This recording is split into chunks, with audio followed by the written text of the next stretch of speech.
আছে বাঙালির পায়ের তলায় সর্ষে। তাই শীত পড়তে না পড়তেই বেরোতে যাওয়ার প্ল্যানিং শুরু। হাজারো একটা ঘোরার জায়গার মধ্যে আমাদের চাই সবচেয়ে বেস্ট জায়গাটি, যেখানে থাকবে স্বর্গের মতো সুন্দর একটি পাহাড়ি গ্রাম, উঁচু নিচু পর্বতের চূড়া, লেক, ঝর্ণা, ঘন ঘন মেঘের আনাগোনা আর মায়াবী প্রকৃতি। কি তাই তো? তাই আমরা আজকে বেরিয়ে পড়লাম ভোর হতে না হতেই, কারণ আমাদের গন্তব্য মেঘালয়। ঘড়ির কাঁটায় এখন সকাল 10টা।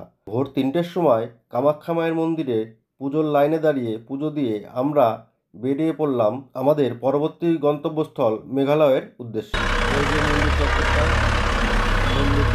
ফিরে এসেছি আমরা। এখন গাড়ি আমাদের পার্কিংয়ে লাগানো আছে। পার্কিং থেকে গাড়িটা নিয়ে এবার মেঘালয়ের দিকে যাব। আমাদের পরবর্তী গন্তব্যস্থল মেঘালয়। এই ভাই তোরা একটু তাড়াতাড়ি কর, বেরিয়ে যাচ্ছে তো সব। তাড়াতাড়ি কর। আরে ধাবায় গিয়ে ভাত খাবো, খিদে পাই গেছে।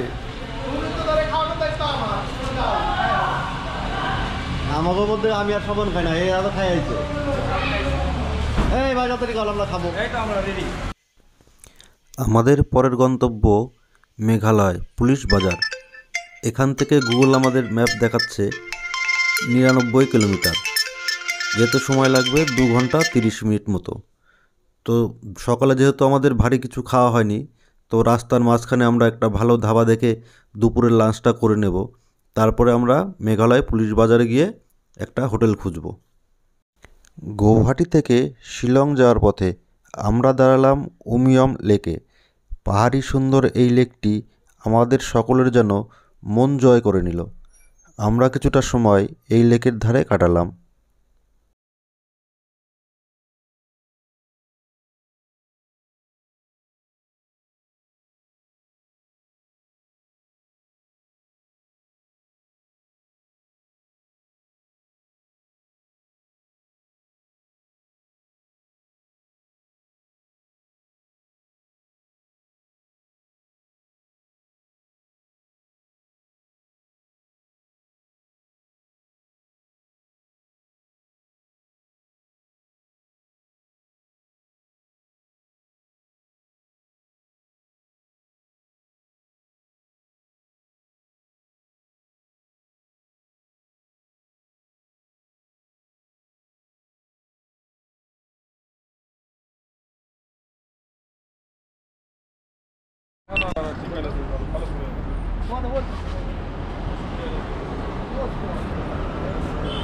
শিলং যাওয়ার পথে মাঝ রাস্তায় একটা লেকের ধারে আমরা এখন দাঁড়িয়ে পড়েছি।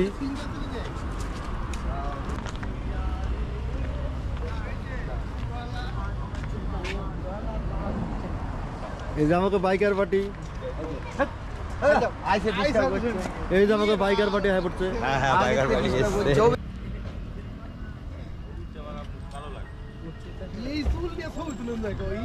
দারুন দারুন, অসাম, দারুণ লাগছে, হেভি লাগছে।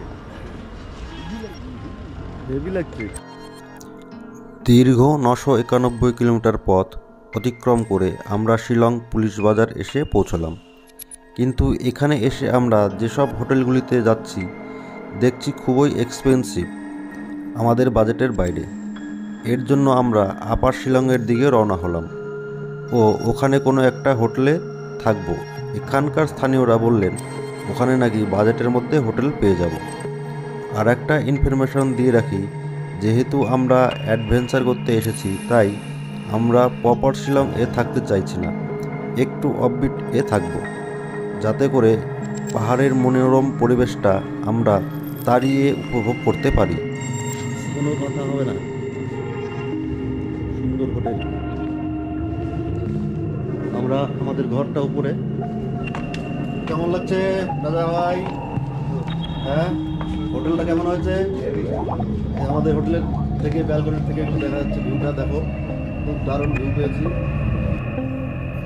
আমরা অনলাইনে দেখে এই হোটেলটা স্পটে গিয়ে বুক করেছি। একটি ডরমিটরি রুম, ভাড়া চাইছিল 9000 টাকা। আমরা দাম দর করে ৬,০০০ টাকায় এই রুমটি একদিনের জন্য নিয়েছি। রুমের ভেতর আছে 3টে বেড, একটি ওয়াশরুম ও ব্যালকনি, এবং রুমটি খুবই সুন্দর ডেকোরেট করা। আমাদের সকলের এই রুমটি খুব পছন্দ হয়েছে।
সকাল সকাল থেকে বিকেল, আর এখন রাত্রি। আর রাত্রি মানেই আমাদের পিকনিক শুরু, কারণ আমরা সাথে করে রান্নার সরঞ্জাম নিয়ে গিয়েছি। বাইরের খাবার আমাদের কারোরই খুব একটা ভালো লাগেনি। তাছাড়া মেঘালয়ে আমাদের মতো বাঙালি রান্না পাবো কোথায়? আসার পথে যে কটি জায়গায় আমরা খেয়েছি, কোনটিতেই আমরা খাবার তৃপ্তি করে খেতে পারিনি। আর এখানে এসে হোটেলে কেউ মাংস খেতে যাবেন না যেন, কারণ এখানে নানান রকমের মাংস হোটেলে রান্না করে থাকে। সেগুলোর নাম আর উল্লেখ করে বলছি না। তাছাড়া বন্ধুরা মিলে একসাথে রান্না করে খাওয়ার মজাটাই আলাদা, সাথে বনফায়ার। এজন্যই আমাদের অববিতে থাকা ও প্রতিদিন রাতে পিকনিক করা।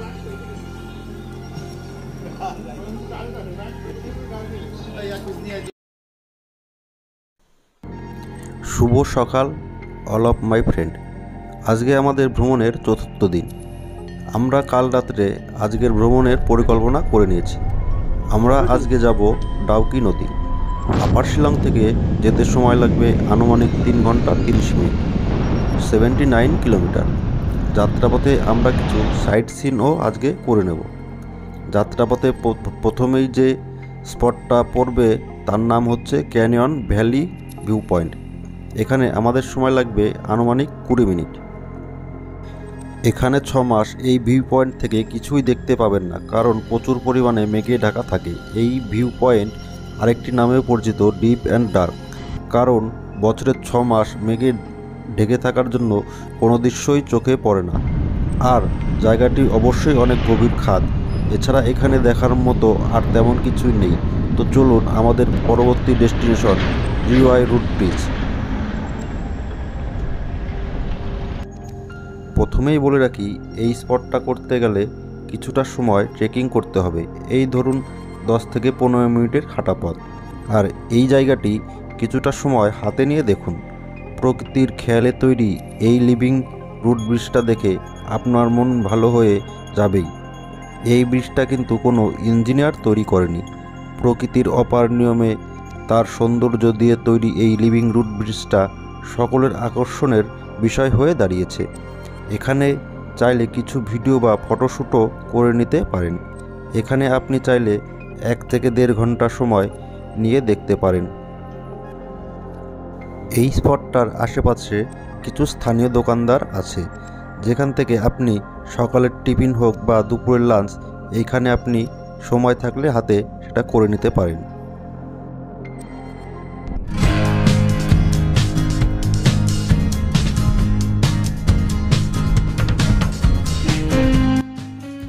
আমাদের পরবর্তী গন্তব্যস্থল মাওলিলং ভিলেজ, এশিয়ার মধ্যে সবথেকে পরিষ্কার পরিচ্ছন্ন গ্রাম। এখানে আপনাদের চোখে পড়বে গাছ বাড়ি, বা বলতে পারেন গাছের কোটের তৈরি ঘর, যা দেখতে খুবই সুন্দর আকর্ষণীয় লাগে। আপনি নিজে চোখে না দেখলে বিষয়টা উপলব্ধি করতে পারবেন না যে এই গ্রামের মানুষগুলো তাদের গ্রামকে ভালোবেসে কিভাবে এত পরিষ্কার পরিচ্ছন্ন করে রেখেছে নিজেদের গ্রামকে। এছাড়া এখানে কিছু দেখার তেমন নেই, তো হাতে মোটামুটি 20 মিনিট সময় নিলেই আপনাদের এই গ্রামটি সম্পূর্ণ ঘুরে দেখা হয়ে যাবে। এরপরে বেরিয়ে পড়ুন ডাউকি নদীর উদ্দেশ্যে। ডাউকি নদীর পথে পড়বে পাহাড়ি রাস্তার ওপর অসংখ্য সুপারি বাগান, যা দেখতে খুবই সুন্দর লাগে। আর এখান থেকেই দেখা যায় আমাদেরই পাশের দেশ বাংলাদেশ। পাহাড়ের এক কোলে উঁচু নিচু সুপারি বাগান, এই জায়গাটি আমাদের ভারতের অংশ ও একধারে সমতল তৃণভূমি, সেটি হচ্ছে বাংলাদেশ। এই জায়গা থেকে বাংলাদেশের যে অংশটি দেখা যায় তা বাংলাদেশের সিলেট নামে খ্যাত।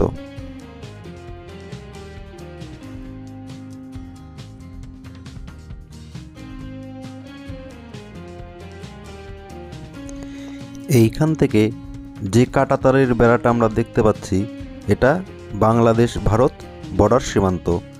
এই পাশটা আমাদের যে গাড়িটা করে আমরা যাচ্ছি, এই পাশটা ভারতবর্ষ, ডান সাইডটা বাংলাদেশ। এরপরে আর একটা কথা বলে রাখি, এতটা রাস্তা যে আমরা আসলাম, সেই রাস্তাটা কিন্তু মোটের ওপর ভালোই ছিল, মানে খুব ভালোই রাস্তা। এরপরে মেন ডাউকি যাওয়ার পথের রাস্তাটা কিন্তু খুবই খারাপ। এইটুকু রাস্তা যেতে আমাদের 1 ঘন্টার ওপর সময় লেগে গেল। আগেই বললাম এইটুকু রাস্তা বেশ খারাপ ছিল, তো আসার পথে একটু জাম পড়ে গেছিল, এর জন্য আমরা এখানে ঢুকতে একটু লেট হয়ে গেছে। তো যাই হোক, এখন বাজে ঘড়ির কাঁটায় বিকেল 4টে। আমরা এখন এখানে দুপুরের লাঞ্চটা করে নেব, দেখি বাঙালি রান্না কিছু পাওয়া যায় কিনা।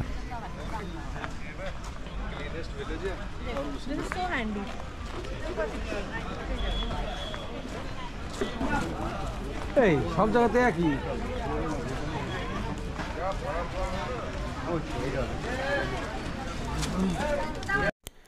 অবশেষে বাঙালি হোটেল খুঁজে পেলাম।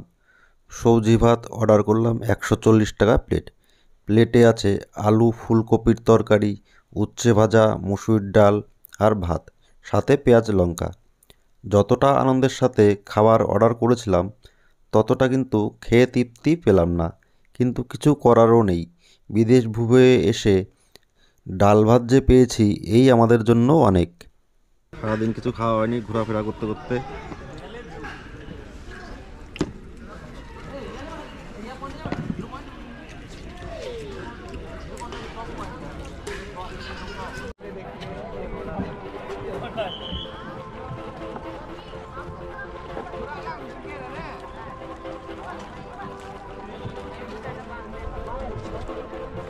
এই পাথরটা হচ্ছে বড়াতে, তো এই যে এই বড় বড় পাথরটা দেখা যাচ্ছে, এই পাথরটায় এই হ্যাঁ ওই যে চাচা দাঁড়িয়ে দিচ্ছে, এটা হচ্ছে বাংলাদেশ সীমান্ত, আর এটা হচ্ছে আমাদের ইন্ডিয়ান সীমান্ত। মাঝখানে কোনো তফাৎ এই বোল্ডারে, এই বড় বড় বোল্ডারটা দেখছো, এই বড় বোল্ডারটা হচ্ছে মাঝখানে তফাৎ। এটা বাংলাদেশ সীমান্ত, তো এটা আমাদের ইন্ডিয়া। তাদের ডাউকি নদীর তীরে যাচ্ছি আমরা এখন। সবাই বোটিং করতে যাচ্ছে। পার বোট 1200 টাকা ভাড়া, একটা বোটে 3 জন করে উঠতে পারবে, 400 টাকা করে এখানে দিতে হবে।